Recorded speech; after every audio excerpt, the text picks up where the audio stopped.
The Metamorphosis by Franz Kafka. Part 1.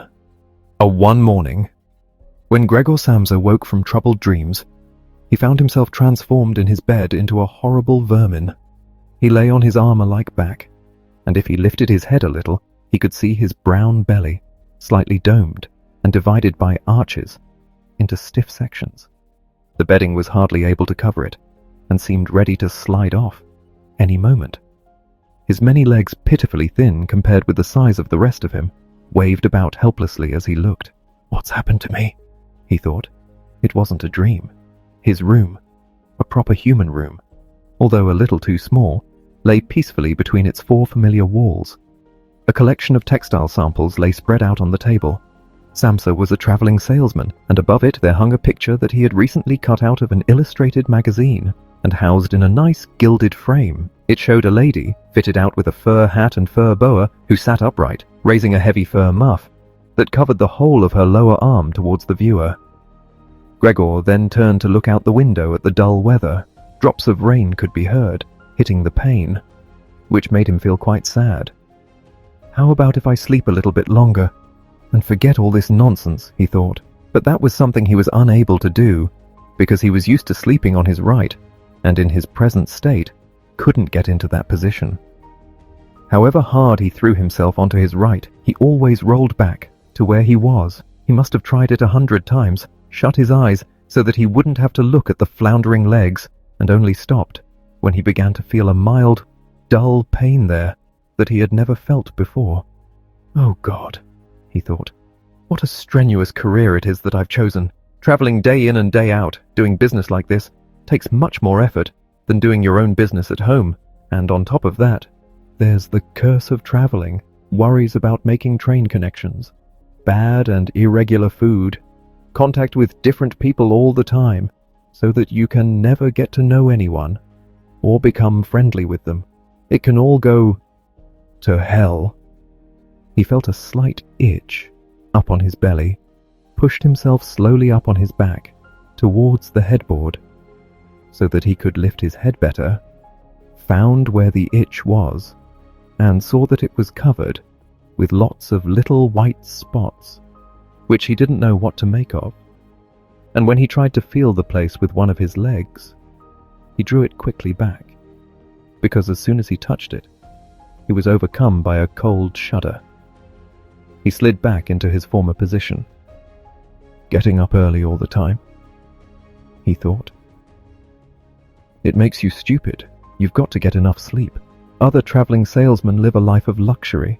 For instance, whenever I go back to the guest house during the morning to copy out the contract, these gentlemen are always still sitting there, eating their breakfasts. I ought to just try that with my boss. I'd get kicked out on the spot, but who knows? Maybe that would be the best thing for me. If I didn't have my parents to think about, I'd have given in my notice a long time ago. I'd have gone up to the boss and told him just what I think. Tell him everything I would. Let him know just what I feel. He'd fall right off his desk. And it's a funny sort of business. To be sitting up there at your desk, talking down at your subordinates from up there, especially when you have to go right up close, because the boss is hard of hearing. Well, there's still some hope. Once I've got the money together, to pay off my parents' debt to him. Another 5 or 6 years, I suppose. That's definitely what I'll do. That's when I'll make the big change. First of all, though, I've got to get up. My train leaves at 5. And he looked over at the alarm clock, ticking on the chest of drawers. God in heaven, he thought. It was 6:30, and the hands were quietly moving forwards. It was even later than 7:30. More like 7:15. Had the alarm clock not rung? He could see from the bed that it had been set for 4 o'clock as it should have been. It certainly must have rung, yes. But was it possible to quietly sleep through that furniture rattling noise? True, he had not slept peacefully, but probably all the more deeply because of that. What should he do now? The next train went at 7. If he were to catch that, he would have to rush like mad, and the collection of samples was still not packed, and he did not at all feel particularly fresh and lively. And even if he did catch the train, he would not avoid his boss's anger, as the office assistant would have been there. To see the 5 o'clock train go, he would have put in his report about Gregor's not being there, a long time ago. The office assistant was the boss's man, spineless, and with no understanding. What about if he reported sick? But that would be extremely strained and suspicious, as in 15 years of service. Gregor had never once yet been ill. His boss would certainly come round, with the doctor from the medical insurance company. Accuse his parents of having a lazy son and accept the doctor's recommendation not to make any claim, as the doctor believed that no one was ever ill, but that many were work-shy, and what's more, would he have been entirely wrong? In this case, Gregor did in fact, apart from excessive sleepiness, after sleeping for so long, feel completely well, and even felt much hungrier than usual. He was still hurriedly thinking all this through, unable to decide to get out of the bed, when the clock struck 7:15. There was a cautious knock at the door near his head. "Gregor!" somebody called. It was his mother. "It's 7:15. Didn't you want to go somewhere?" That gentle voice. Gregor was shocked. When he heard his own voice answering, it could hardly be recognized as the voice he had had before, as if from deep inside him there was a painful and uncontrollable squeaking mixed in with it. The words could be made out at first, but then there was a sort of echo, which made them unclear, leaving the hearer unsure whether he had heard properly or not. Gregor had wanted to give a full answer and explain everything, but in the circumstances, contented himself with saying, "Yes, Mother. Yes. Thank you. I'm getting up now."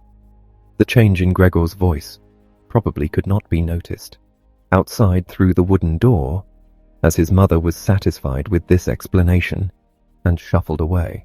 But this short conversation made the other members of the family aware that Gregor, against their expectations, was still at home, and soon his father came knocking at one of the side doors, gently, but with his fist. "Gregor, Gregor," he called. "What's wrong?" And after a short while, he called again, with a warning deepness in his voice. "Gregor, Gregor." At the other side door, his sister came plaintively.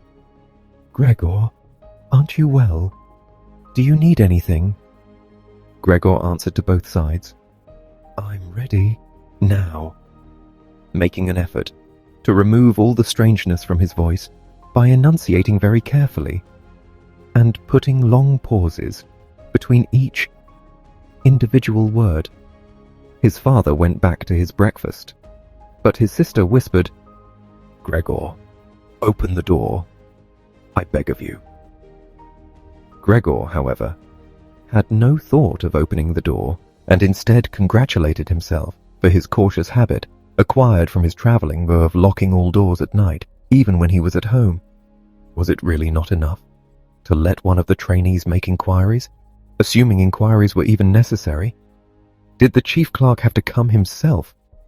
And did they have to show the whole innocent family that this was so suspicious, that only the chief clerk alone could be trusted to have the wisdom to investigate it, and more because these thoughts had made him upset than through any proper decision? He swung himself with all his force out of the bed. There was a loud thump, but it wasn't really a loud noise. His fall was softened a little by the carpet, and Gregor's back was also more elastic than he had thought, which made the sound muffled and not too noticeable. He had not held his head carefully enough, though, and hit it as he fell. Annoyed and in pain, he turned it and rubbed it against the carpet. "Something's fallen down in there," said the chief clerk, in the room on the left. Gregor tried to imagine whether something of the sort that had happened to him today could ever happen to the chief clerk too. You had to concede that it was possible, but as if in gruff reply to this question, the chief clerk's firm footsteps in his highly polished boots could now be heard in the adjoining room. From the room on his right, Gregor's sister whispered to let him know. "Gregor, the chief clerk is here." "Yes, I know," said Gregor to himself, but without daring to raise his voice loud enough for his sister to hear him. "Gregor!" said his father now, from the room to his left. "The chief clerk has come round and wants to know why you didn't leave on the early train. We don't know what to say to him, and anyway, he wants to speak to you personally, so please, open up this door. I'm sure he'll be good enough to forgive the untidiness of your room." Then the chief clerk called. "Good morning, Mr. Samsa." "He isn't well," said his mother to the chief clerk, while his father continued to speak through the door. "He isn't well. Please believe me. Why else would Gregor have missed a train? The lad only ever thinks about the business. It nearly makes me cross, the way he never goes out in the evenings. He's been in town for a week now, but stayed home every evening. He sits with us in the kitchen and just reads the paper, or studies train timetables. His idea of relaxation is working with his fretsaw. He's made a little frame, for instance. It only took him 2 or 3 evenings. You'll be amazed how nice it is. It's hanging up in his room. You'll see it as soon as Gregor opens the door. Anyway, I'm glad you're here. We wouldn't have been able to get Gregor to open the door by ourselves. He's so stubborn. And I'm sure he isn't well. He said this morning that he is, but he isn't." "I'll be there in a moment," said Gregor slowly and thoughtfully, but without moving, so that he would not miss any word of the conversation. "Well, I can't think of any other way of explaining it. Mrs. Samsa," said the chief clerk, "I hope it's nothing serious, but on the other hand, I must say that if we people in commerce ever become slightly unwell, then, fortunately or unfortunately, as you like, we simply have to overcome it because of business considerations." "Can the chief clerk come in to see you now, then?" asked his father impatiently, knocking at the door again. "No," said Gregor. In the room on his right, there followed a painful silence. In the room on his left, his sister began to cry. So why did his sister not go and join the others? She had probably only just got up, and had not even begun to get dressed. And why was she crying? Was it because he had not got up, and had not let the chief clerk in, because he was in danger of losing his job? And if that happened, his boss would once more pursue their parents, with the same demands as before. There was no need to worry about things like that yet. Gregor was still there, and had not the slightest intention of abandoning his family. For the time being, he just lay there on the carpet, and no one who knew the condition he was in would seriously have expected him to let the chief clerk in. It was only a minor discourtesy, and a suitable excuse could easily be found for it later on. It was not something for which Gregor could be sacked on the spot, and it seemed to Gregor much more sensible to leave him now in peace, instead of disturbing him with talking at him and crying. But the others didn't know what was happening. They were worried. That would excuse their behavior. The chief clerk now raised his voice. "Mr. Samsa!" he called to him. "What is wrong? You barricade yourself in your room. Give us no more than yes or no for an answer. You are causing serious and unnecessary concern to your parents. And you fail. And I mention this just by the way. You fail to carry out your business duties in a way that is quite unheard of. I'm speaking here on behalf of your parents and of your employer, and really must request a clear and immediate explanation. I am astonished, quite astonished. I thought I knew you as a calm and sensible person, and now you suddenly seem to be showing off with peculiar whims. This morning, your employer did suggest a possible reason for your failure to appear. It's true, it had to do with the money. That was recently entrusted to you, but I came near to giving him my word of honor that that could not be the right explanation. But now that I see your incomprehensible stubbornness, I no longer feel any wish whatsoever to intercede on your behalf, and nor is your position all that secure. I had originally intended to say all this to you in private, but since you cause me to waste my time here, for no good reason, I don't see why your parents should not also learn of it. Your turnover has been very unsatisfactory of late. I grant you that it's not the time of year to do especially good business. We recognize that. But there simply is no time of year to do no business at all, Mr. Samsa. We cannot allow there to be.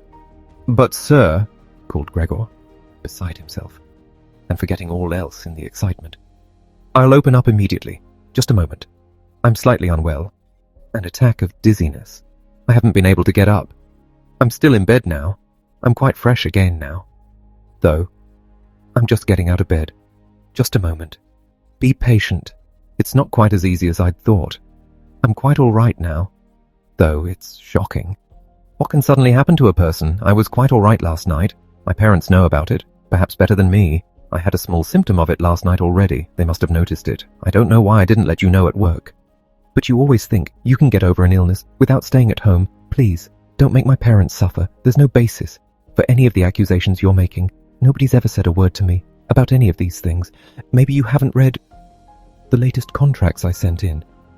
I'll set off with the 8 o'clock train. As well, these few hours of rest have given me strength. You don't need to wait.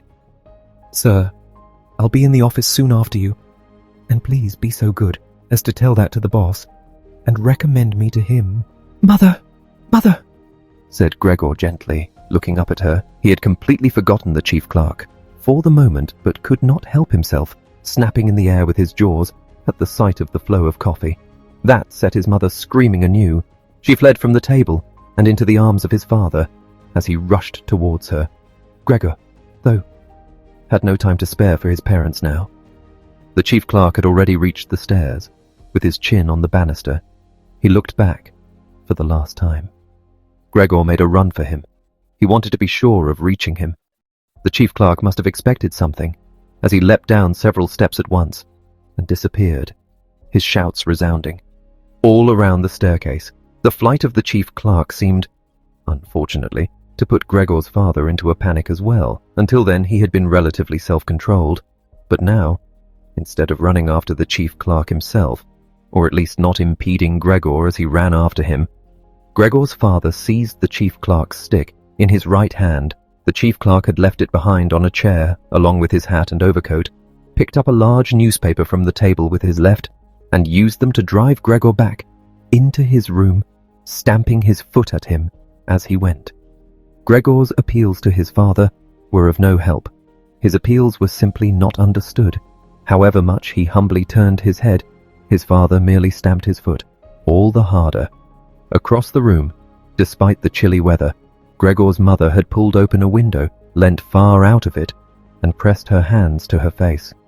A strong draught of air flew in from the street towards the stairway. The curtains flew up. The newspapers on the table fluttered, and some of them were blown onto the floor. Nothing would stop Gregor's father as he drove him back, making hissing noises at him like a wild man. Gregor had never had any practice in moving backwards, and was only able to go very slowly. If Gregor had only been allowed to turn round, he would have been back in his room straight away. But he was afraid that if he took the time to do that, his father would become impatient. And there was the threat of a lethal blow to his back or head from the stick in his father's hand any moment.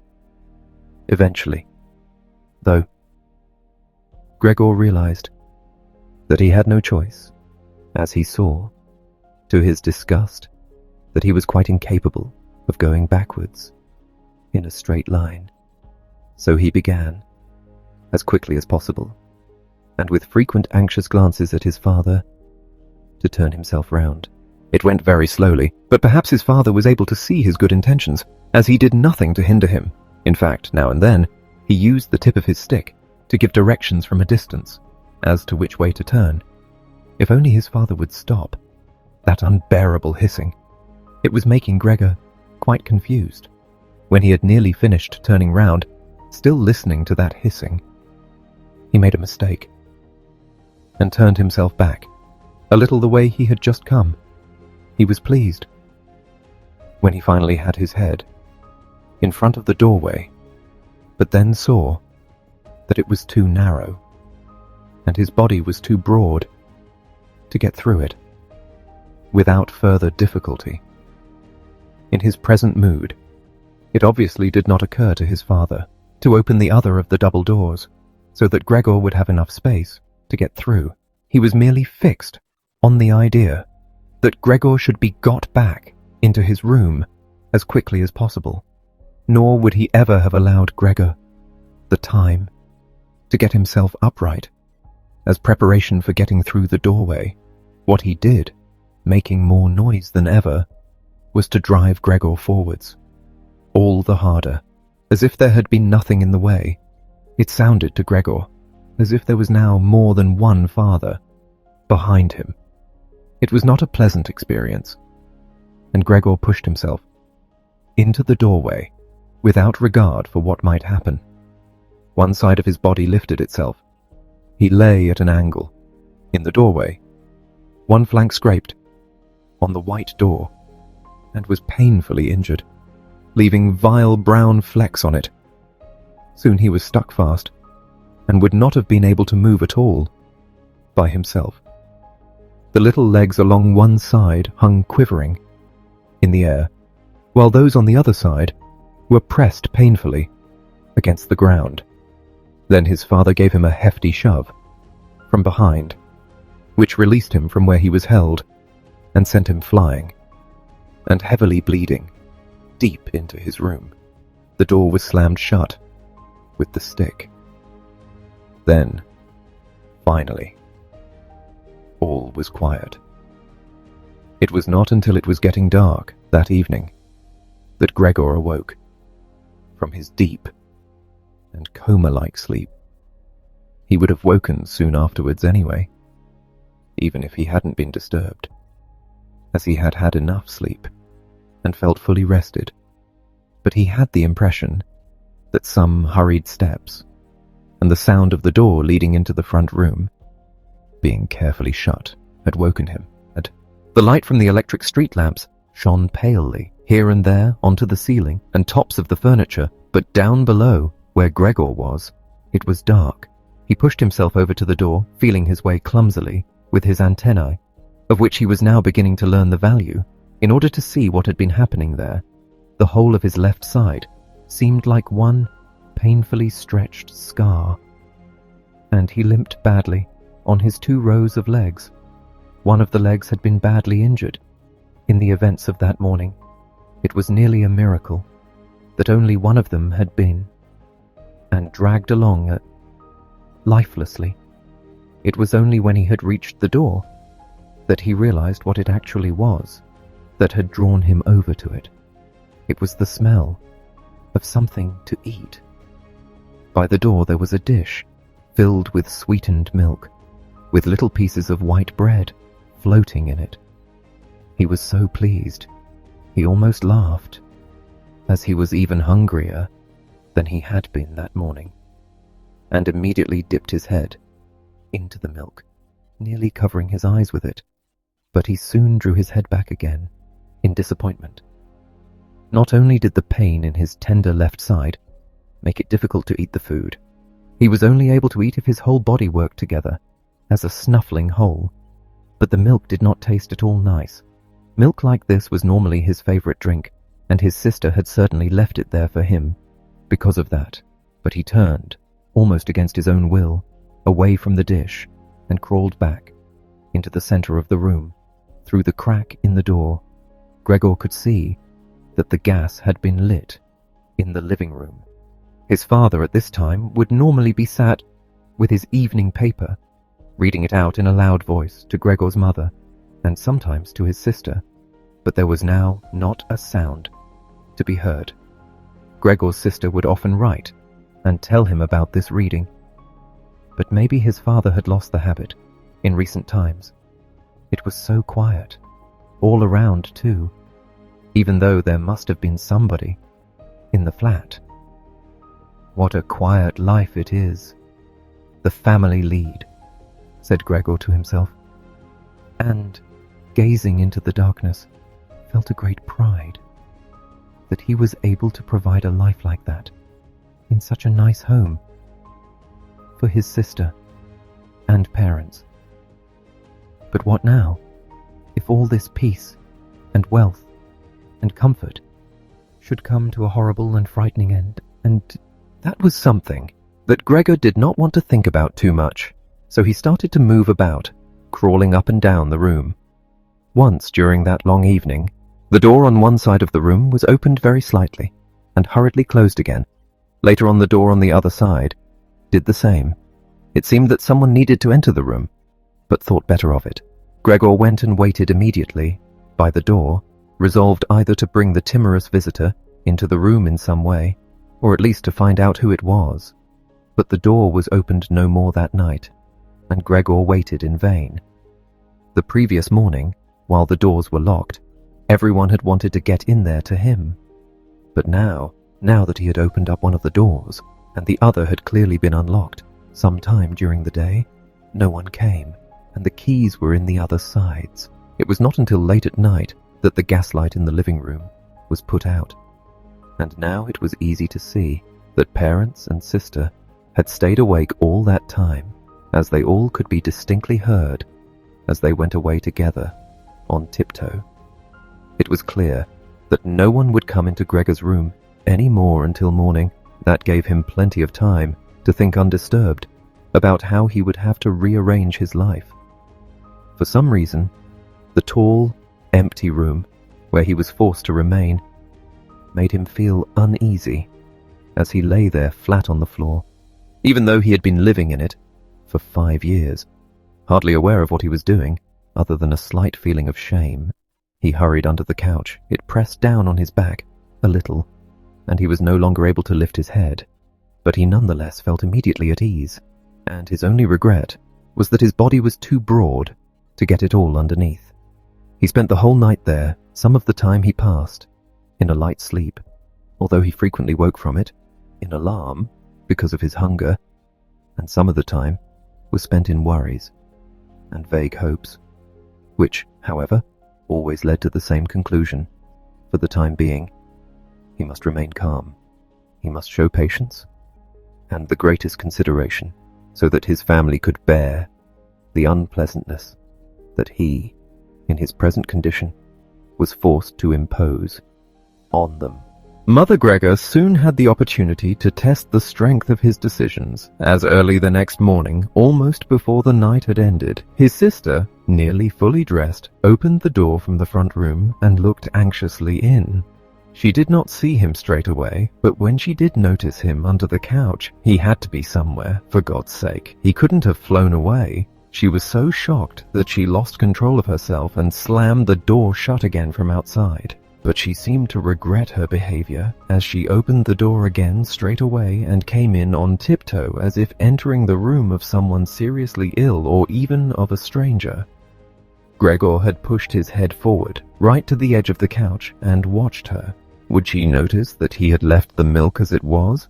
Realize that it was not from any lack of hunger and bring him in some other food that was more suitable? If she didn't do it herself, he would rather go hungry than draw her attention to it, although he did feel a terrible urge to rush forward from under the couch, throw himself at his sister's feet and beg her for something good to eat.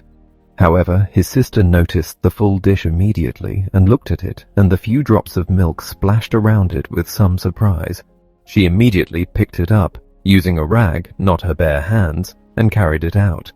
Gregor was extremely curious as to what she would bring in its place, imagining the wildest possibilities, but he never could have guessed what his sister, in her goodness, actually did bring. In order to test his taste, she brought him a whole selection of things, all spread out on an old newspaper. There were old, half-rotten vegetables, bones from the evening meal, covered in white sauce that had gone hard, a few raisins and almonds, some cheese that Gregor had declared inedible 2 days before, a dry roll, and some bread spread with butter and salt, as well as all that she had poured some water into the dish, which had probably been permanently set aside for Gregor's use, and placed it beside them. Then, out of consideration for Gregor's feelings, as she knew that he would not eat in front of her, she hurried out again and even turned the key in the lock so that Gregor would know he could make things as comfortable for himself as he liked. Gregor's little legs whirred. At last he could eat. What's more, his injuries must already have completely healed, as he found no difficulty in moving. This amazed him, as more than a month earlier he had cut his finger slightly with a knife. He thought of how his finger had still hurt the day before yesterday. "Am I less sensitive than I used to be then?" he thought, and was already sucking greedily at the cheese, which had immediately, almost compellingly, attracted him much more than the other foods on the newspaper. Quickly, one after another, his eyes watering with pleasure, he consumed the cheese, the vegetables, and the sauce. The fresh foods, on the other hand, he didn't like at all, and even dragged the things he did want to eat a little way away from them because he couldn't stand the smell. Long after he had finished eating and lay lethargic in the same place, his sister slowly turned the key in the lock as a sign to him that he should withdraw. He was immediately startled, although he had been half asleep, and he hurried back under the couch, but he needed great self-control to stay there even for the short time that his sister was in the room, as eating so much food had rounded out his body a little and he could hardly breathe in that narrow space. Half suffocating, he watched with bulging eyes as his sister unselfconsciously took a broom and swept up the leftovers, mixing them in with the food he had not even touched at all, as if it could not be used anymore. She quickly dropped it all into a bin, closed it with its wooden lid, and carried everything out. She had hardly turned her back before Gregor came out again from under the couch and stretched himself. This was how Gregor received his food each day now, once in the morning while his parents and the maid were still asleep, and the second time after everyone had eaten their meal at midday, as his parents would sleep for a little while then as well, and Gregor's sister would send the maid away on some errand. Gregor's father and mother certainly did not want him to starve either, but perhaps it would have been more than they could stand to have any more experience of his feeding than being told about it. And perhaps his sister wanted to spare them what distress she could, as they were indeed suffering enough. It was impossible for Gregor to find out what they had told the doctor and the locksmith that first morning to get them out of the flat. As nobody could understand him, nobody, not even his sister, thought that he could understand them, so he had to be content to hear his sister's sighs and appeals to the saints as she moved about his room. It was only later, when she had become a little more used to everything. There was, of course, no question of her ever becoming fully used to the situation, that Gregor would sometimes catch a friendly comment, or at least a comment that could be construed as friendly. "He's enjoyed his dinner today," she might say when he had diligently cleared away all the food left for him, or if he left most of it, which slowly became more and more frequent, she would often say sadly, "Now everything's just been left there again." Although Gregor wasn't able to hear any news directly, he did listen to much of what was said in the next rooms, and whenever he heard anyone speaking, he would scurry straight to the appropriate door and press his whole body against it. There was seldom any conversation, especially at first, that was not about him in some way, even if only in secret. For 2 whole days, all the talk at every mealtime was about what they should do now, but even between meals they spoke about the same subject, as there were always at least 2 members of the family at home. Nobody wanted to be at home by themselves, and it was out of the question to leave the flat entirely empty. And on the very first day, the maid had fallen to her knees and begged Gregor's mother to let her go without delay. It was not very clear how much she knew of what had happened, but she left within a quarter of an hour, tearfully thanking Gregor's mother for her dismissal, as if she had done her an enormous service. She even swore emphatically not to tell anyone the slightest about what had happened, even though no one had asked that of her. Now Gregor's sister also had to help his mother with the cooking, although that was not so much bother as no one ate very much. Gregor often heard how one of them would unsuccessfully urge another to eat and receive no more answer than, "No thanks, I've had enough," or something similar. No one drank very much either. His sister would sometimes ask his father whether he would like a beer, hoping for the chance to go and fetch it herself. When his father then said nothing, she would add, so that he would not feel selfish, that she could send the housekeeper for it, but then his father would close the matter with a big loud "no," and no more would be said. Mother Gregor. Even before the first day had come to an end, his father had explained to Gregor's mother and sister what their finances and prospects were.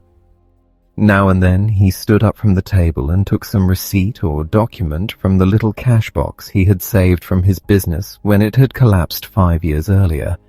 Gregor heard how he opened the complicated lock and then closed it again after he had taken the item he wanted. What he heard his father say was some of the first good news that Gregor heard since he had first been incarcerated in his room. He had thought that nothing at all remained from his father's business. At least he had never told him anything different, and Gregor had never asked him about it anyway. Their business misfortune had reduced the family to a state of total despair, and Gregor's only concern at that time had been to arrange things so that they could all forget about it as quickly as possible.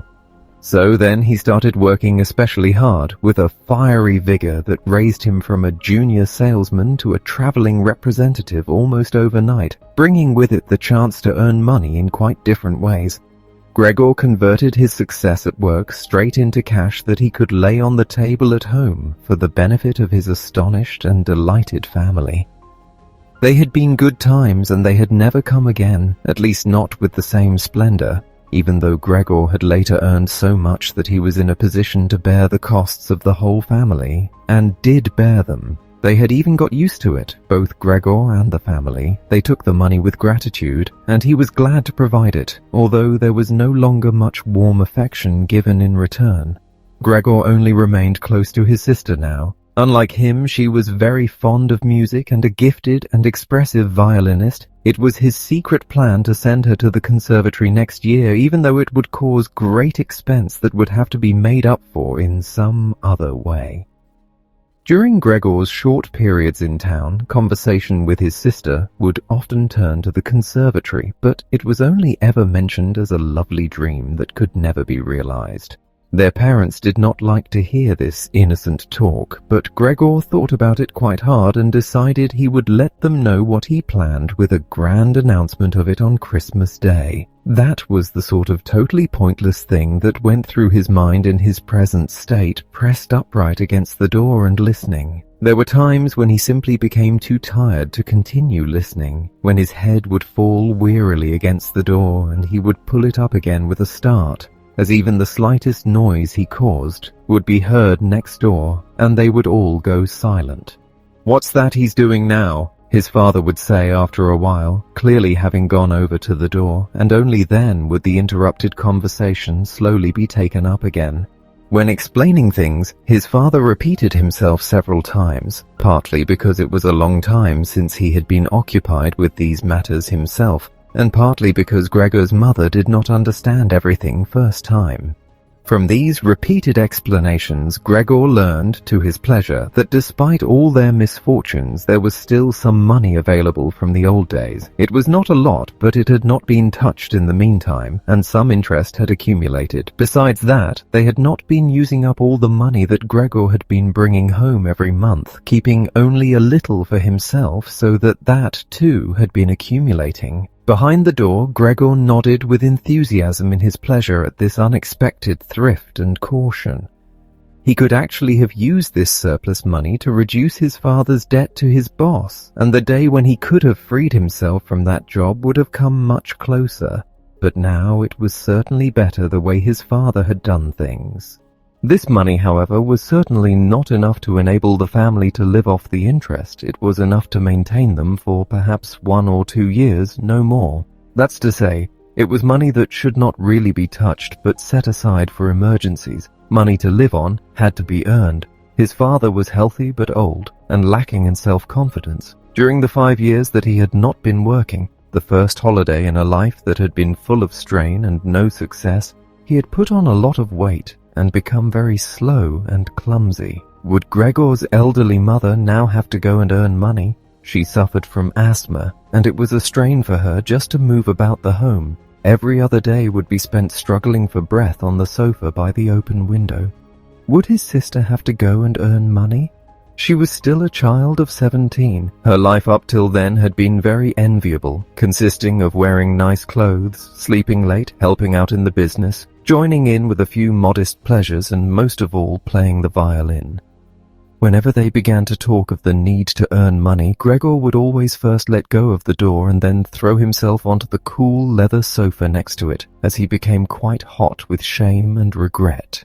He would often lie there the whole night through, not sleeping a wink but scratching at the leather for hours on end. or he might go to all the effort of pushing a chair to the window, climbing up onto the sill and propped up in the chair, leaning on the window to stare out of it. He had used to feel a great sense of freedom from doing this, but doing it now was obviously something more remembered than experienced, as what he actually saw in this way was becoming less distinct every day, even things that were quite near. He had used to curse the ever-present view of the hospital across the street, but now he could not see it at all. And if he had not known that he lived in Charlottenstrasse, which was a quiet street, despite being in the middle of the city, he could have thought that he was looking out the window at a barren waste where the grey sky and the grey earth mingled inseparably. His observant sister only needed to notice the chair twice before she would always push it back to its exact position by the window after she had tidied up the room, and even left the inner pane of the window open from then on. If Gregor had only been able to speak to his sister and thank her for all that she had to do for him, it would have been easier for him to bear it, but as it was, it caused him pain.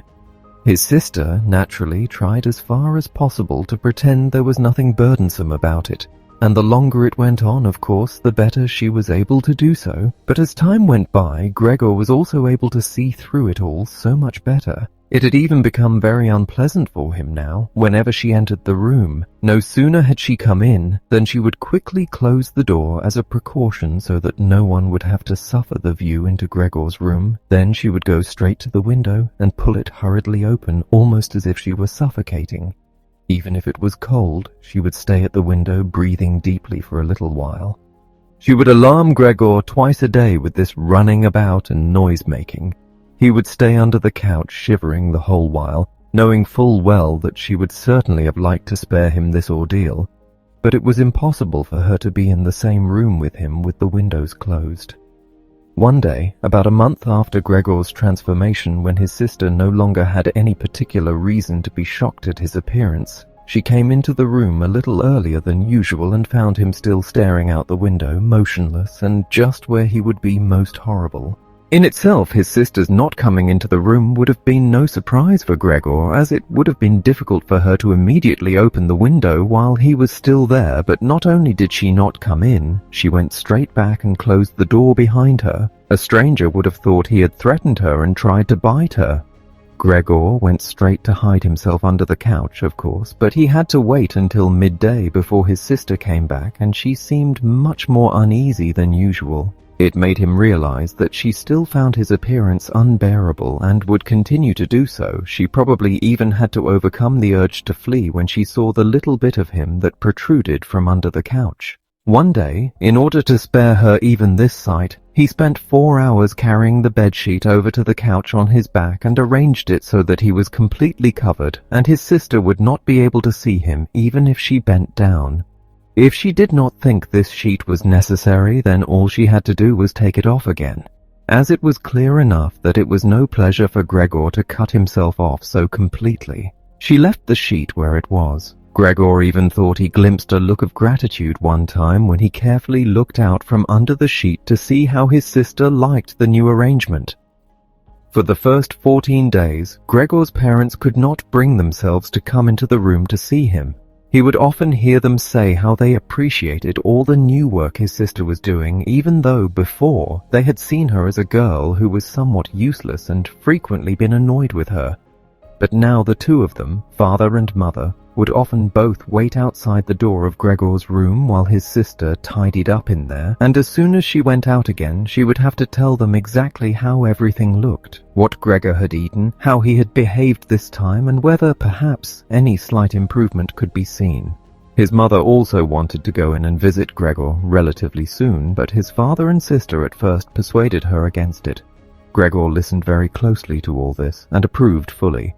Later, though, she had to be held back by force, which made her call out, "Let me go and see Gregor, he is my unfortunate son. Can't you understand I have to see him?" And Gregor would think to himself that maybe it would be better if his mother came in. Not every day, of course, but one day a week, perhaps. She could understand everything much better than his sister, who, for all her courage, was still just a child after all, and really might not have had an adult's appreciation of the burdensome job she had taken on. Gregor's wish to see his mother was soon realized. Out of consideration for his parents, Gregor wanted to avoid being seen at the window during the day. The few square meters of the floor did not give him much room to crawl about. It was hard to just lie quietly through the night. His food soon stopped giving him any pleasure at all, and so to entertain himself he got into the habit of crawling up and down the walls and ceiling. He was especially fond of hanging from the ceiling. It was quite different from lying on the floor. He could breathe more freely. His body had a light swing to it, and up there, relaxed and almost happy, it might happen that he would surprise even himself by letting go of the ceiling and landing on the floor with a crash. But now, of course, he had far better control of his body than before, and even with a fall as great as that, caused himself no damage. Very soon, his sister noticed Gregor's new way of entertaining himself. He had, after all, left traces of the adhesive from his feet as he crawled about, and got it into her head to make it as easy as possible for him by removing the furniture that got in his way, especially the chest of drawers and the desk. Now this was not something that she would be able to do by herself. She did not dare to ask for help from her father. The 16-year-old maid had carried on bravely since the cook had left, but she certainly would not have helped in this. She had even asked to be allowed to keep the kitchen locked at all times and never to have to open the door unless it was especially important. So his sister had no choice but to choose some time when Gregor's father was not there and fetch his mother to help her. As she approached the room, Gregor could hear his mother express her joy, but once at the door she went silent. First, of course, his sister came in and looked round to see that everything in the room was all right, and only then did she let her mother enter. Gregor had hurriedly pulled the sheet down lower over the couch and put more folds into it so that everything really looked as if it had just been thrown down by chance. Gregor also refrained this time from spying out from under the sheet. He gave up the chance to see his mother until later and was simply glad that she had come. "You can come in, he can't be seen," said his sister, obviously leading her in by the hand. The old chest of drawers was too heavy for a pair of feeble women to be heaving about, but Gregor listened as they pushed it from its place, his sister always taking on the heaviest part of the work for herself and ignoring her mother's warnings that she would strain herself. This lasted a very long time. After laboring at it for 15 minutes or more, his mother said it would be better to leave the chest where it was. For one thing, it was too heavy for them to get the job finished before Gregor's father got home, and leaving it in the middle of the room, it would be in his way even more. And for another thing, it wasn't even sure that taking the furniture away would really be any help to him. She thought just the opposite. The sight of the bare walls saddened her right to her heart. And why wouldn't Gregor feel the same way about it? He'd been used to this furniture in his room for a long time, and it would make him feel abandoned to be in an empty room like that. Then, quietly, almost whispering as if wanting Gregor, whose whereabouts she did not know, to hear not even the tone of her voice as she was convinced that he did not understand her words, she added, "And by taking the furniture away, won't it seem like we're showing that we've given up all hope of improvement and we're abandoning him to cope for himself? I think it'd be best to leave the room exactly the way it was before, so that when Gregor comes back to us again, he'll find everything unchanged, and he'll be able to forget the time in between all the easier." Hearing these words from his mother made Gregor realize that the lack of any direct human communication, along with the monotonous life led by the family during these 2 months, must have made him confused. He could think of no other way of explaining to himself why he had seriously wanted his room emptied out. Had he really wanted to transform his room into a cave, a warm room fitted out with the nice furniture he had inherited? That would have let him crawl around unimpeded in any direction, but it would also have let him quickly forget his past when he had still been human. He had come very close to forgetting, and it had only been the voice of his mother, unheard for so long, that had shaken him out of it. Nothing should be removed. Everything had to stay. He could not do without the good influence the furniture had on his condition, and if the furniture made it difficult for him to crawl about mindlessly, that was not a loss but a great advantage. His sister, unfortunately, did not agree. She had become used to the idea, not without reason, that she was Gregor's spokesman to his parents about the things that concerned him. This meant that his mother's advice now was sufficient reason for her to insist on removing not only the chest of drawers and the desk, as she had thought at first, but all the furniture apart from the all-important couch. It was more than childish perversity, of course, or the unexpected confidence she had recently acquired that made her insist. She had indeed noticed that Gregor needed a lot of room to crawl about in, whereas the furniture, as far as anyone could see, was of no use to him at all. Girls of that age, though, do become enthusiastic about things and feel they must get their way whenever they can.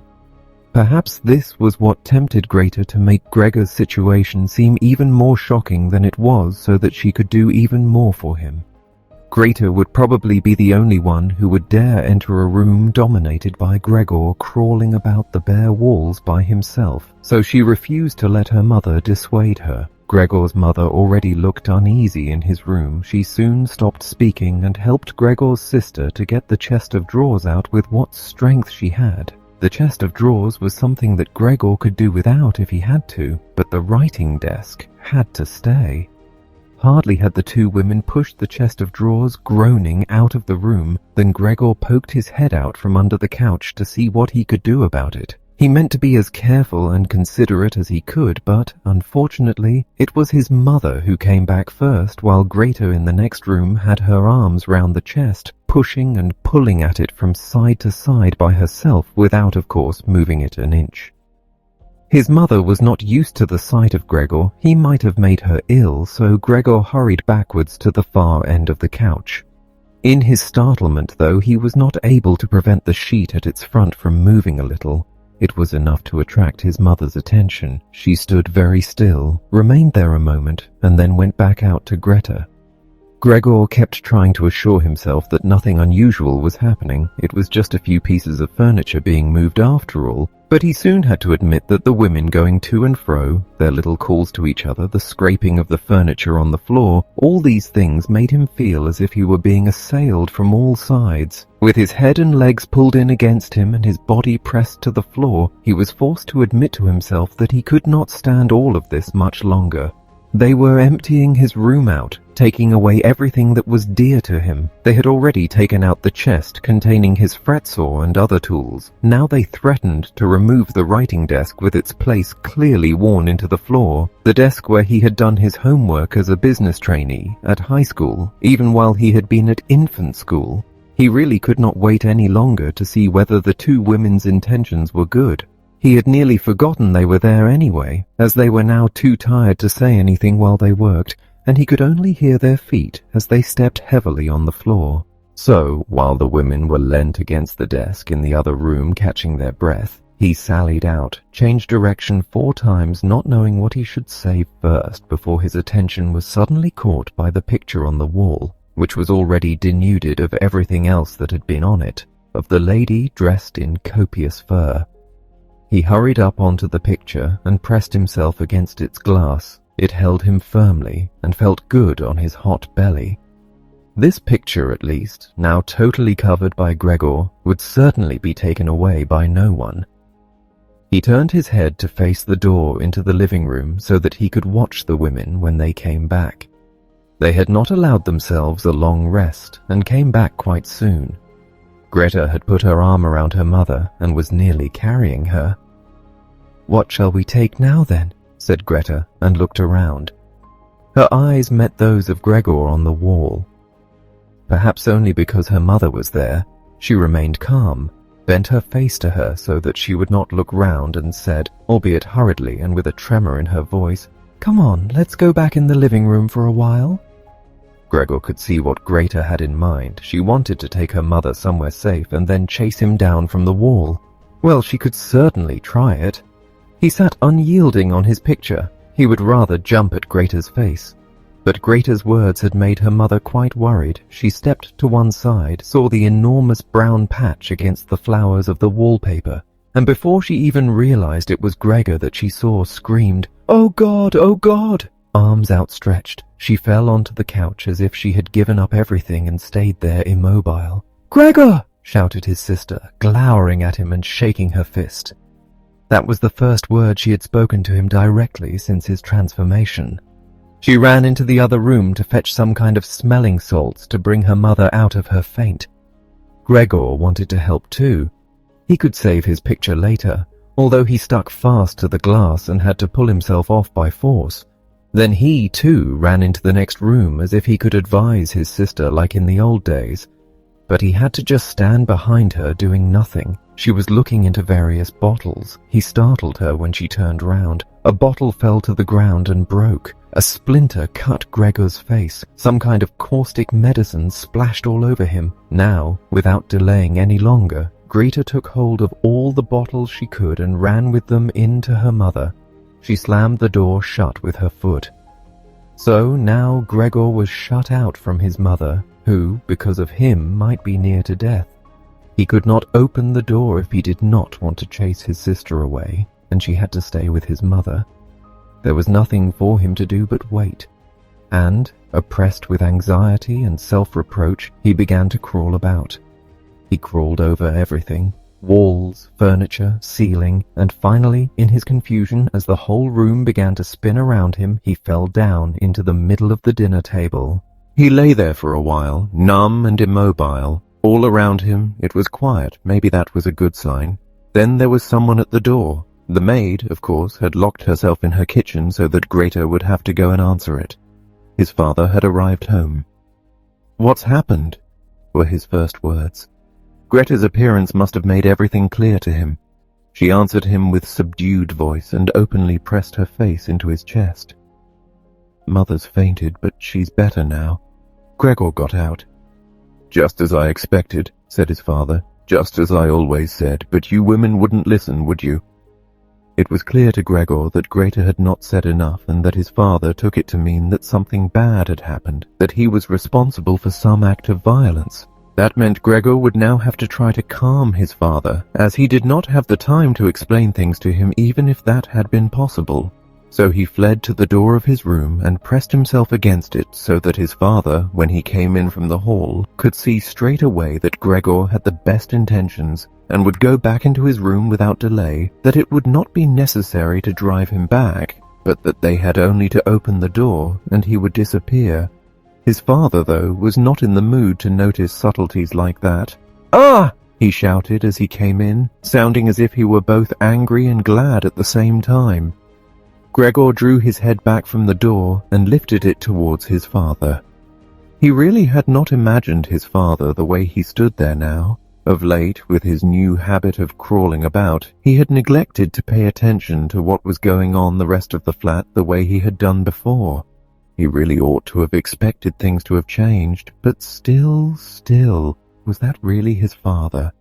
The same tired man as used to be laying there entombed in his bed when Gregor came back from his business trips, who would receive him sitting in the armchair in his nightgown when he came back in the evenings, who was hardly even able to stand up, but as a sign of his pleasure, would just raise his arms, and who, on the couple of times a year when they went for a walk together on a Sunday or public holiday wrapped up tightly in his overcoat between Gregor and his mother, would always labour his way forward a little more slowly than them, who were already walking slowly for his sake, who would place his stick down carefully and if he wanted to say something would invariably stop and gather his companions around him. He was standing up straight enough now, dressed in a smart blue uniform with gold buttons, the sort worn by the employees at the banking institute. Above the high, stiff collar of the coat, his strong double chin emerged. Under the bushy eyebrows, his piercing dark eyes looked out fresh and alert. His normally unkempt white hair was combed down painfully close to his scalp. He took his cap, with its gold monogram from, probably, some bank, and threw it in an arc right across the room onto the sofa, put his hands in his trouser pockets, pushing back the bottom of his long uniform coat, and, with a look of determination, walked towards Gregor. He probably did not even know himself what he had in mind, but nonetheless lifted his feet unusually high. Gregor was amazed at the enormous size of the soles of his boots, but wasted no time with that. He knew full well, right from the first day of his new life, that his father thought it necessary to always be extremely strict with him. and so he ran up to his father, stopped when his father stopped, scurried forwards again when he moved, even slightly. In this way they went round the room several times without anything decisive happening, without even giving the impression of a chase, as everything went so slowly. Gregor remained all this time on the floor, largely because he feared his father might see it as especially provoking if he fled onto the wall or ceiling. Whatever he did, Gregor had to admit that he certainly would not be able to keep up this running about for long, as for each step his father took he had to carry out countless movements. He became noticeably short of breath. Even in his earlier life, his lungs had not been very reliable. Now, as he lurched about in his efforts to muster all the strength he could for running, he could hardly keep his eyes open. His thoughts became too slow for him to think of any other way of saving himself than running. He almost forgot that the walls were there for him to use, although here they were concealed behind carefully carved furniture full of notches and protrusions. Then, right beside him, lightly tossed, something flew down and rolled in front of him.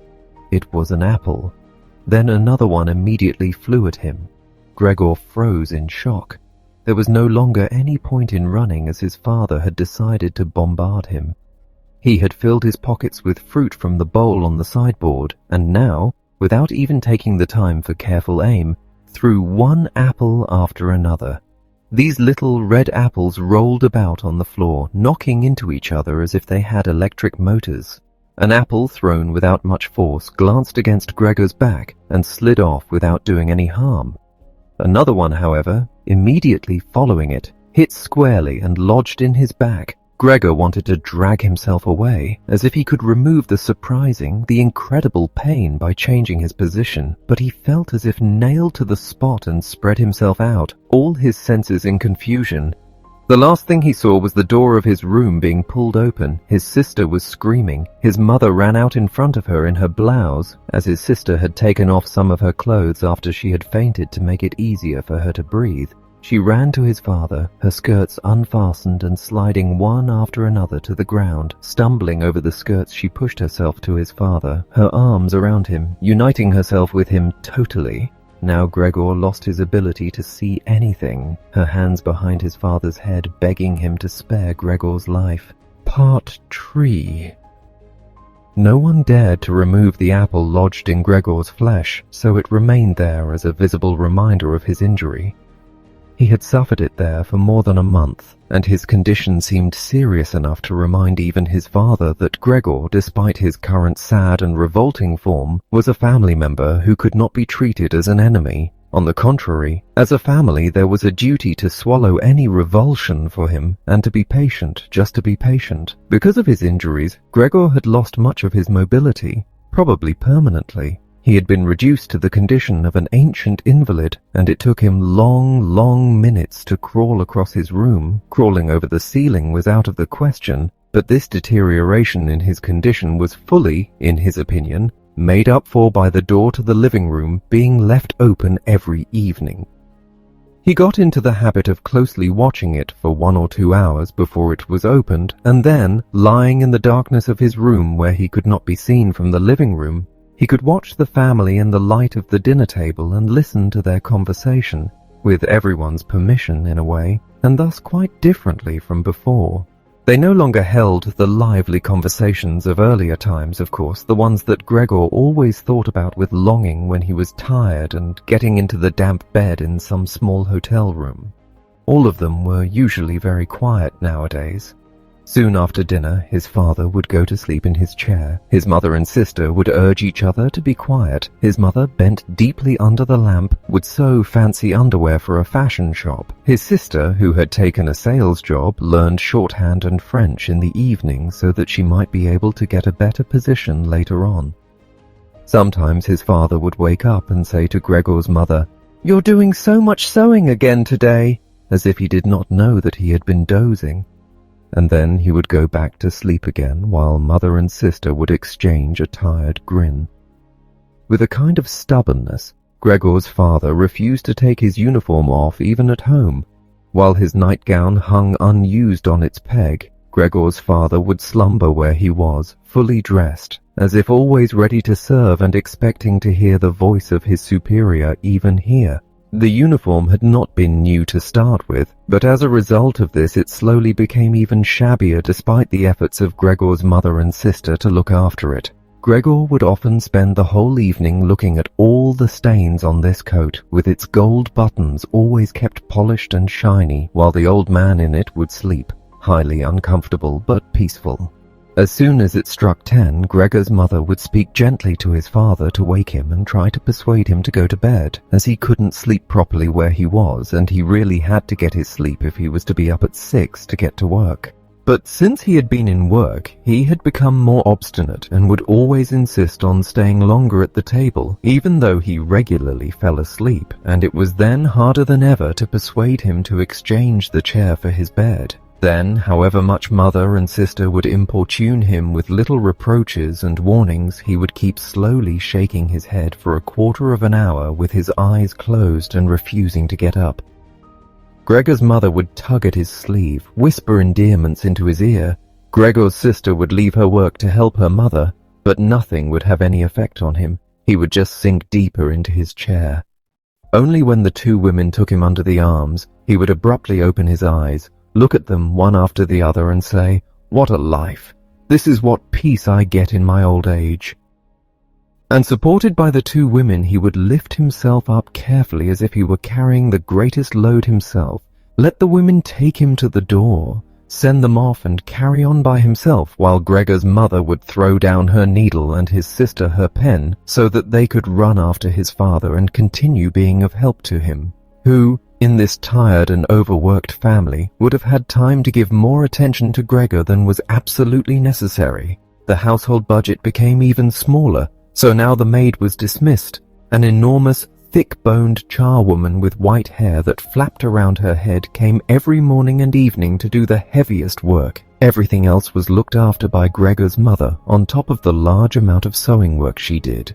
Gregor even learned, listening to the evening conversation about what price they had hoped for, that several items of jewelry belonging to the family had been sold, even though both mother and sister had been very fond of wearing them at functions and celebrations.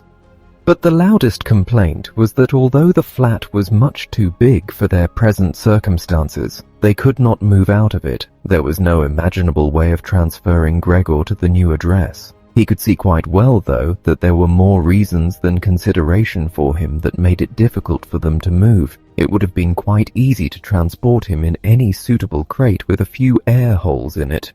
The main thing holding the family back from their decision to move was much more to do with their total despair and the thought that they had been struck with a misfortune unlike anything experienced by anyone else they knew or were related to.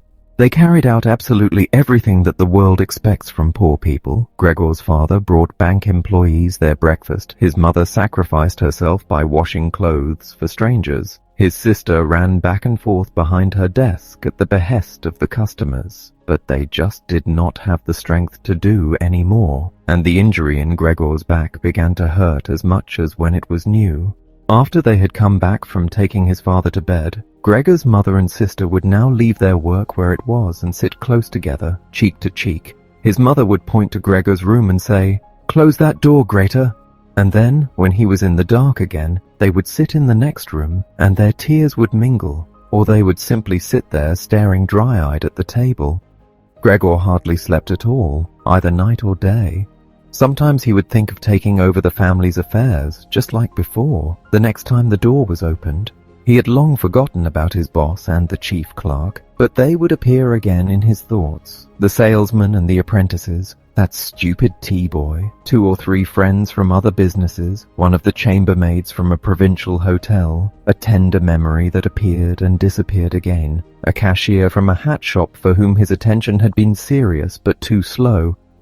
All of them appeared to him, mixed together with strangers and others he had forgotten. But instead of helping him and his family, they were all of them inaccessible, and he was glad when they disappeared. Other times he was not at all in the mood to look after his family. He was filled with simple rage about the lack of attention he was shown, and although he could think of nothing he would have wanted, he made plans of how he could get into the pantry where he could take all the things he was entitled to, even if he was not hungry. Gregor's sister no longer thought about how she could please him, but would hurriedly push some food or other into his room with her foot before she rushed out to work in the morning and at midday, and in the evening she would sweep it away again with the broom, indifferent as to whether it had been eaten or, more often than not, had been left totally untouched. She still cleared up the room in the evening, but now she could not have been any quicker about it. Smears of dirt were left on the walls. Here and there were little balls of dust and filth. At first, Gregor went into one of the worst of these places when his sister arrived as a reproach to her, but he could have stayed there for weeks without his sister doing anything about it. She could see the dirt as well as he could, but she had simply decided to leave him to it. At the same time, she became touchy in a way that was quite new for her, and which everyone in the family understood. Cleaning up Gregor's room was for her and her alone. Gregor's mother did once thoroughly clean his room and needed to use several bucketfuls of water to do it, although that much dampness also made Gregor ill and he lay flat on the couch, bitter and immobile. But his mother was to be punished still more for what she had done, as hardly had his sister arrived home in the evening than she noticed the change in Gregor's room and, highly aggrieved, ran back into the living room where, despite her mother's raised and imploring hands, she broke into convulsive tears. Her father, of course, was startled out of his chair, and the two parents looked on astonished and helpless. Then they too became agitated. Gregor's father, standing to the right of his mother, accused her of not leaving the cleaning of Gregor's room to his sister. From her left, Gregor's sister screamed at her that she was never to clean Gregor's room again, while his mother tried to draw his father, who was beside himself with anger, into the bedroom. His sister, quaking with tears, thumped on the table with her small fists, and Gregor hissed in anger that no one had even thought of closing the door to save him the sight of this and all its noise. Gregor's sister was exhausted from going out to work, and looking after Gregor as she had done before was even more work for her. But even so, his mother ought certainly not to have taken her place. Gregor, on the other hand, ought not to be neglected. Now, though, the charwoman was here. This elderly widow, with a robust bone structure that made her able to withstand the hardest of things in her long life, wasn't really repelled by Gregor. Just by chance one day, rather than any real curiosity, she opened the door to Gregor's room and found herself face to face with him. He was taken totally by surprise. No one was chasing him, but he began to rush to and fro while she just stood there in amazement with her hands crossed in front of her. From then on, she never failed to open the door slightly every evening and morning and look briefly in on him. At first, she would call to him as she did so with words that she probably considered friendly, such as, "Come on then, you old dung beetle," or "Look at the old dung beetle there." Gregor never responded to being spoken to in that way, but just remained where he was without moving, as if the door had never even been opened. If only they had told this charwoman to clean up his room every day instead of letting her disturb him for no reason whenever she felt like it. One day, early in the morning, while a heavy rain struck the window panes, perhaps indicating that spring was coming, she began to speak to him in that way once again. Gregor was so resentful of it that he started to move toward her. He was slow and infirm, but it was like a kind of attack. Instead of being afraid, the charwoman just lifted up one of the chairs from near the door and stood there with her mouth open, clearly intending not to close her mouth until the chair in her hand had been slammed down into Gregor's back. "Aren't you coming any closer then?" she asked when Gregor turned round again, and she calmly put the chair back in the corner. Gregor had almost entirely stopped eating. Only if he happened to find himself next to the food that had been prepared for him, he might take some of it into his mouth to play with it, leave it there a few hours, and then, more often than not, spit it out again.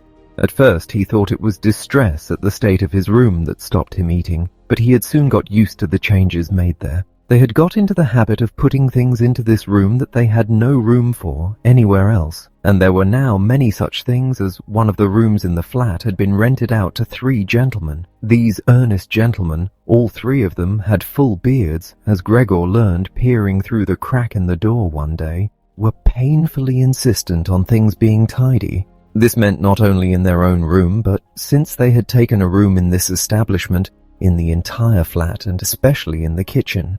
Unnecessary clutter was something they could not tolerate, especially if it was dirty.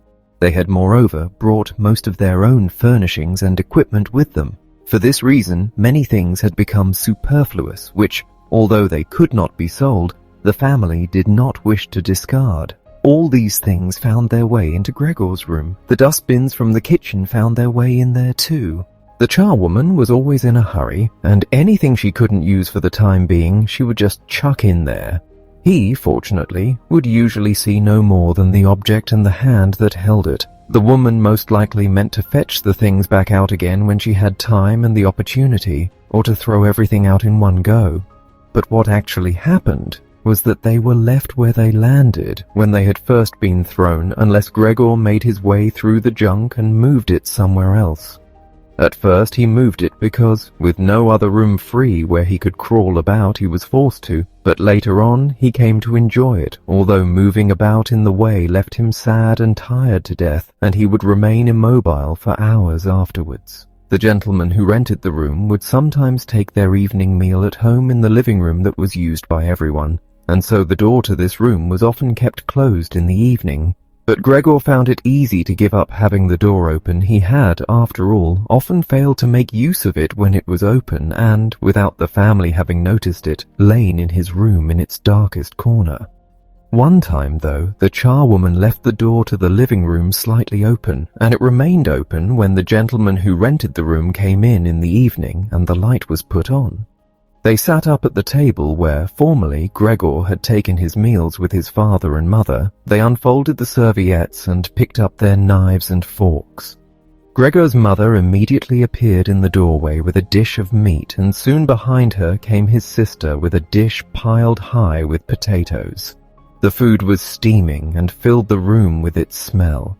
The gentleman bent over the dishes set in front of them as if they wanted to test the food before eating it. And the gentleman in the middle, who seemed to count as an authority for the other two, did indeed cut off a piece of meat while it was still in its dish, clearly wishing to establish whether it was sufficiently cooked or whether it should be sent back to the kitchen.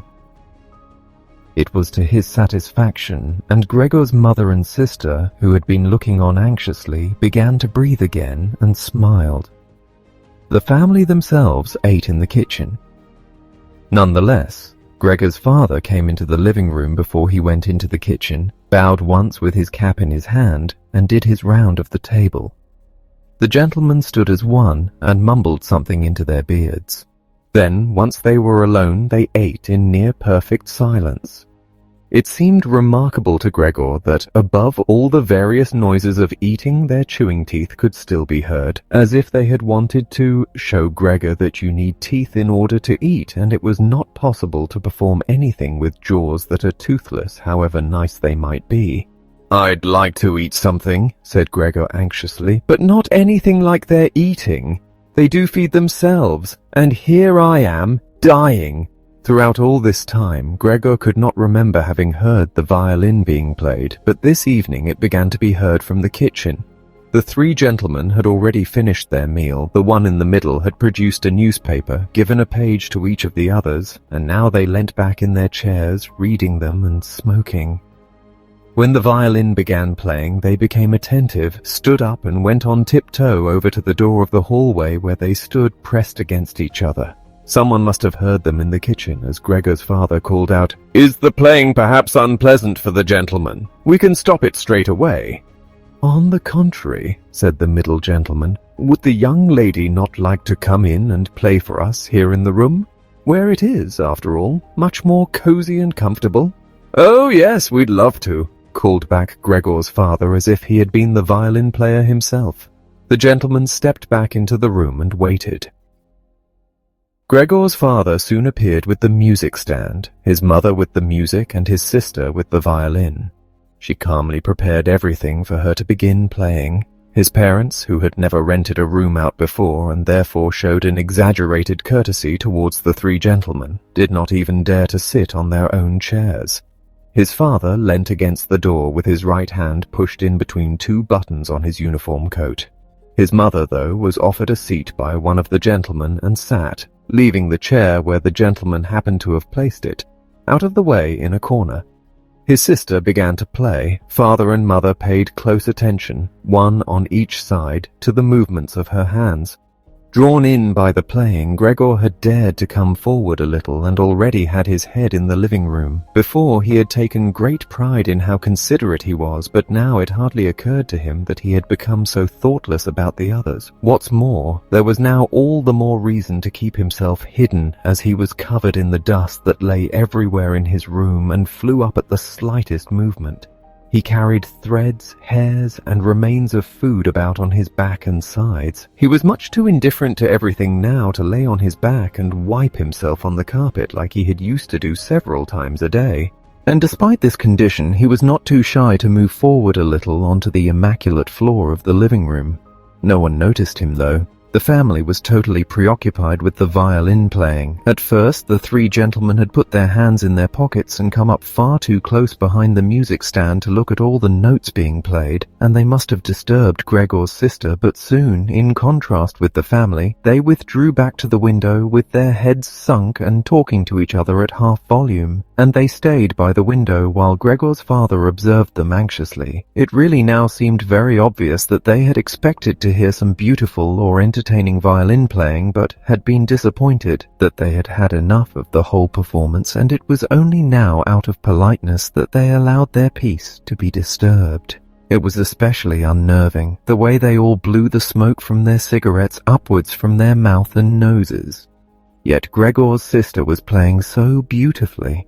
Her face was leant to one side, following the lines of music with a careful and melancholy expression. Gregor crawled a little further forward, keeping his head close to the ground so that he could meet her eyes if the chance came. Was he an animal if music could captivate him so? It seemed to him that he was being shown the way to the unknown nourishment he had been yearning for. He was determined to make his way forward to his sister and tug at her skirt to show her she might come into his room with her violin, as no one appreciated her playing here as much as he would. He never wanted to let her out of his room, not while he lived anyway. His shocking appearance should, for once, be of some use to him. He wanted to be at every door of his room at once to hiss and spit at the attackers. His sister should not be forced to stay with him, though, but stay of her own free will. She would sit beside him on the couch with her ear bent down to him while he told her how he had always intended to send her to the conservatory, how he would have told everyone about it last Christmas. Had Christmas really come and gone already? If this misfortune hadn't got in the way and refused to let anyone dissuade him from it. On hearing all this, his sister would break out in tears of emotion, and Gregor would climb up to her shoulder and kiss her neck, which, since she had been going out to work, she had kept free without any necklace or collar. "Mr. Samsa!" shouted the middle gentleman to Gregor's father, pointing, without wasting any more words, with his forefinger at Gregor as he slowly moved forward. The violin went silent. The middle of the three gentlemen first smiled at his two friends, shaking his head, and then looked back at Gregor. His father seemed to think it more important to calm the three gentlemen before driving Gregor out, even though they were not at all upset, and seemed to think Gregor was more entertaining than the violin playing had been. He rushed up to them with his arms spread out and attempted to drive them back into their room at the same time as trying to block their view of Gregor with his body.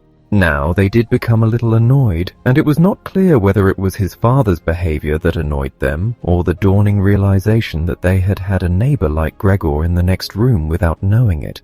They asked Gregor's father for explanations, raised their arms like he had, tugged excitedly at their beards, and moved back towards their room only very slowly.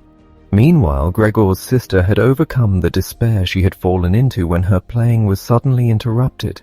She had let her hands drop and let violin and bow hang limply for a while, but continued to look at the music as if still playing. But then she suddenly pulled herself together, lay the instrument on her mother's lap, who still sat laboriously struggling for breath where she was, and ran into the next room, which, under pressure from her father, the three gentlemen were more quickly moving toward. Under his sister's experienced hand, the pillows and covers on the beds flew up and were put into order, and she had already finished making the beds and slipped out again before the three gentlemen had reached the room. Gregor's father seemed so obsessed with what he was doing that he forgot all the respect he owed to his tenants. He urged them and pressed them until, when he was already at the door of the room, the middle of the three gentlemen shouted like thunder and stamped his foot and thereby brought Gregor's father to a halt. "I declare here and now," he said, raising his hand and glancing at Gregor's mother and sister to gain their attention too, "that with regard to the repugnant conditions that prevail in this flat and with this family," here he looked briefly but decisively at the floor, "I give immediate notice on my room. For the days that I have been living here, I will, of course, pay nothing at all. On the contrary, I will consider whether to proceed with some kind of action for damages from you, and believe me, it would be very easy to set out the grounds for such an action." He was silent and looked straight ahead as if waiting for something. And indeed his two friends joined in with the words, "And we also give immediate notice." With that, he took hold of the door handle and slammed the door. Gregor's father staggered back to his seat, feeling his way with his hands, and fell into it. It looked as if he was stretching himself out for his usual evening nap, but from the uncontrolled way his head kept nodding, it could be seen that he was not sleeping at all. Throughout all this, Gregor had lain still where the three gentlemen had first seen him. His disappointment at the failure of his plan, and perhaps also because he was weak from hunger, made it impossible for him to move. He was sure that everyone would turn on him any moment, and he waited. He was not even startled out of this state when the violin on his mother's lap fell from her trembling fingers and landed loudly on the floor. "Father, Mother," said his sister, hitting the table with her hand as introduction. "We can't carry on like this. Maybe you can't see it, but I can. I don't want to call this monster my brother. All I can say is, we have to try and get rid of it. We've done all that's humanly possible to look after it and be patient. I don't think anyone could accuse us of doing anything wrong." "She's absolutely right," said Gregor's father to himself. His mother, who still had not had time to catch her breath, began to cough dully, her hand held out in front of her, and a deranged expression in her eyes. Gregor's sister rushed to his mother and put her hand on her forehead. Her words seemed to give Gregor's father some more definite ideas. He sat upright, played with his uniform cap between the plates left by the three gentlemen after their meal, and occasionally looked down at Gregor as he lay there immobile. "We have to try and get rid of it," said Gregor's sister, now speaking only to her father, as her mother was too occupied with coughing to listen. "It'll be the death of both of you, I can see it coming. We can't all work as hard as we have to and then come home to be tortured like this. We can't endure it. I can't endure it any more." And she broke out so heavily in tears that they flowed down the face of her mother, and she wiped them away with mechanical hand movements. "My child," said her father with sympathy and obvious understanding, "what are we to do?" His sister just shrugged her shoulders as a sign of the helplessness and tears that had taken hold of her, displacing her earlier certainty. "If he could just understand us," said his father almost as a question. His sister shook her hand vigorously through her tears as a sign that of that there was no question. "If he could just understand us," repeated Gregor's father, closing his eyes in acceptance of his sister's certainty that that was quite impossible. "Then perhaps we could come to some kind of arrangement with him. But as it is—" "It's got to go," shouted his sister. "That's the only way, Father. You've got to get rid of the idea that that's Gregor. We've only harmed ourselves by believing it for so long. How can that be Gregor? If it were Gregor, he would have seen long ago that it's not possible for human beings to live with an animal like that, and he would have gone of his own free will.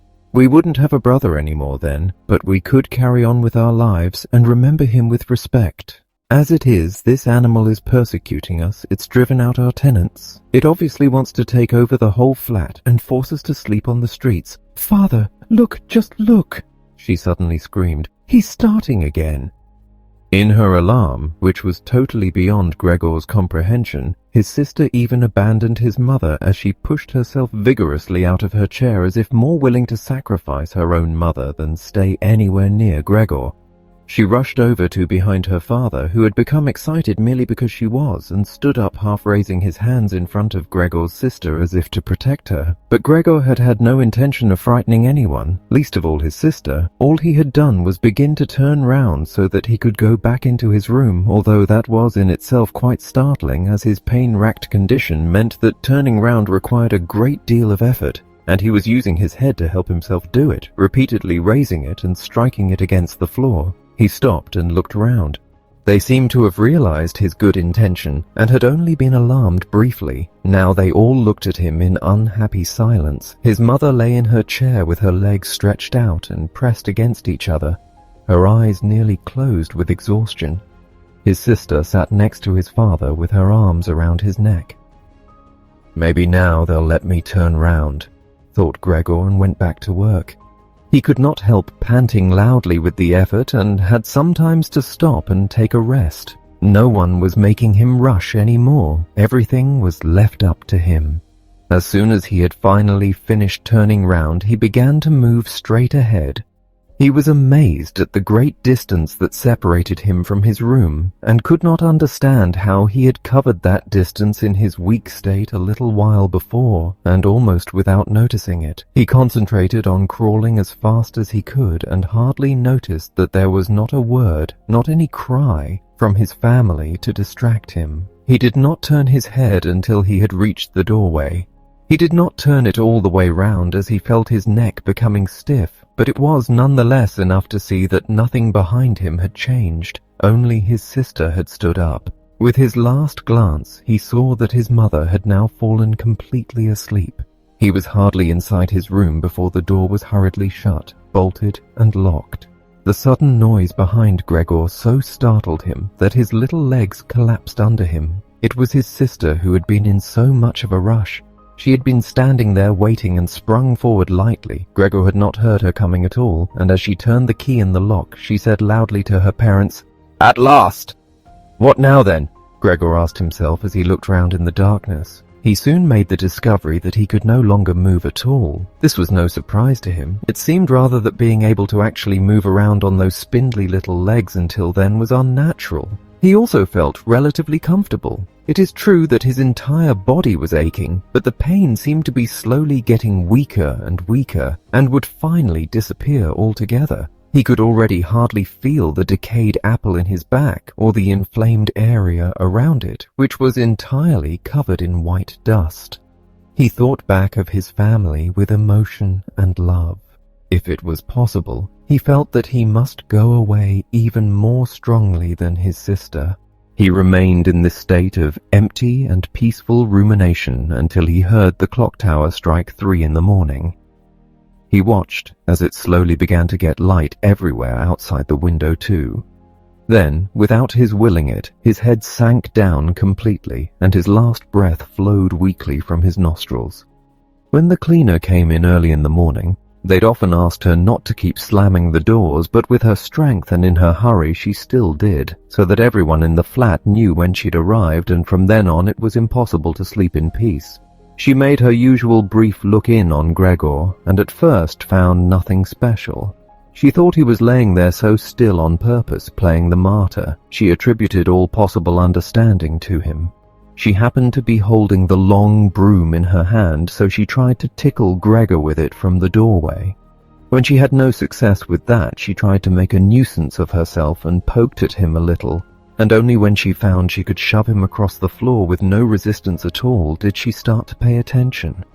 She soon realized what had really happened, opened her eyes wide, whistled to herself, but did not waste time to yank open the bedroom doors and shout loudly into the darkness of the bedrooms, "Come and have a look at this! It's dead, just lying there, stone dead!" Mr. and Mrs. Samsa sat upright there in their marriage bed and had to make an effort to get over the shock caused by the cleaner before they could grasp what she was saying. But then, each from his own side, they hurried out of bed. Mr. Samsa threw the blanket over his shoulders. Mrs. Samsa just came out in her nightdress, and that is how they went into Gregor's room. On the way they opened the door to the living room where Greta had been sleeping since the 3 gentlemen had moved in. She was fully dressed as if she had never been asleep, and the paleness of her face seemed to confirm this. Dead? Asked Mrs. Samsa, looking at the charwoman inquiringly, even though she could have checked for herself and could have known it even without checking. That's what I said, replied the cleaner, and to prove it she gave Gregor's body another shove with the broom, sending it sideways across the floor. Mrs. Samsa made a movement as if she wanted to hold back the broom, but did not complete it. Now then, said Mr. Samsa, let's give thanks to God for that. He crossed himself, and the three women followed his example. Greta, who had not taken her eyes from the corpse, said, Just look how thin he was. He didn't eat anything for so long. The food came out again just the same as when it went in. Gregor's body was indeed completely dried up and flat. They had not seen it until then. But now he was not lifted up on his little legs, nor did he do anything to make them look away. Greta, come with us in here for a little while, said Mrs. Samsa with a pained smile, and Greta followed her parents into the bedroom, but not without looking back at the body. The cleaner shut the door and opened the window wide. Although it was still early in the morning, the fresh air had something of warmth mixed in with it. It was already the end of March, after all. The three gentlemen stepped out of their room and looked round in amazement for their breakfasts. They had been forgotten about. Where is our breakfast? The middle gentleman asked the cleaner irritably. She just put her finger on her lips and made a quick and silent sign to the men that they might like to come into Gregor's room. They did so and stood around Gregor's corpse with their hands in the pockets of their well-worn coats. It was now quite light in the room. Then the door of the bedroom opened and Mr. Samsa appeared in his uniform with his wife on one arm and his daughter on the other. All of them had been crying a little. Greta now and then pressed her face against her father's arm. Leave my home, now, said Mr. Samsa, indicating the door and without letting the women from him. What do you mean?